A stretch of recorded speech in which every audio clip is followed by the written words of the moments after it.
great-aunt as Nene Up. This was galling to my maternal grandmother, who was called Nene Down because she lived downstairs with the British grandfather. It made for many uncomfortable moments, this distinction between Nene Up and Nene Down.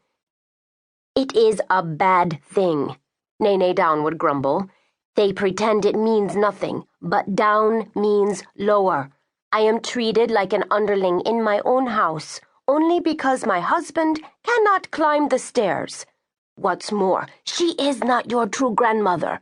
She is merely your great-aunt. You should call her Nene never was and never will be." Yet no one grieved harder when little Nene Up passed away, not even Uncle Chachi, the widower. Nene Down was fiercely inconsolable. She visited the Buddhist temple on Eng Hoon Street 3 times a day, lighting red candles and saying prayers. She lost so much weight she looked like a little white bird swallowed up in the robes of mourning.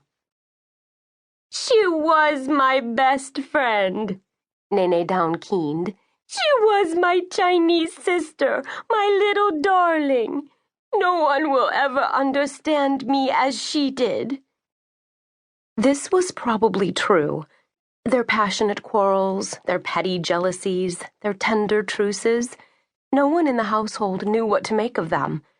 The 2 old women argued, fought, and made up together in a Peranakan Chinese language all their own, like the language of twins, and the rest of the family could make out only a word here and there, gremlin, or extreme beauty, or monkey brains.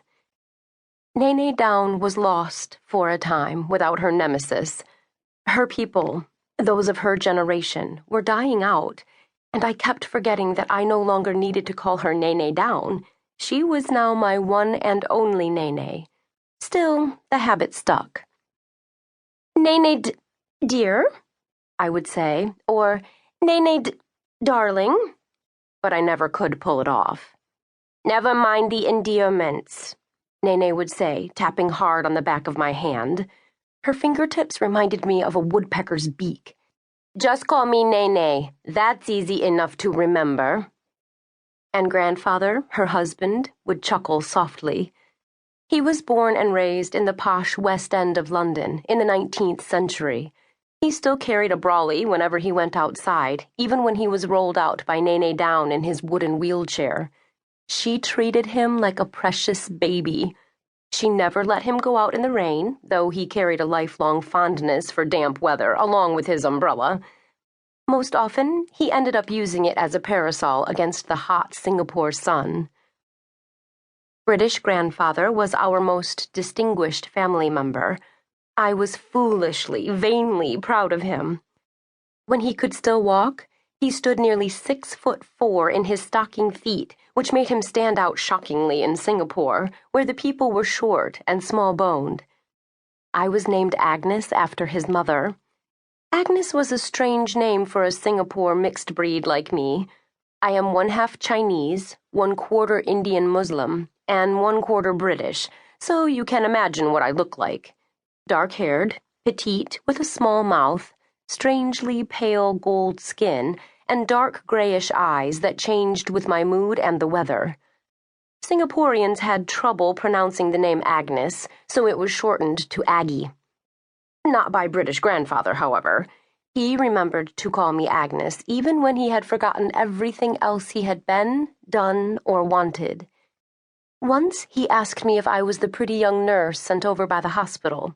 Even then, he called me Agnes. British grandfather was the happiest member of our extended Kampong Glam family. Even when we were dead broke, and we always were, he seemed not to know it.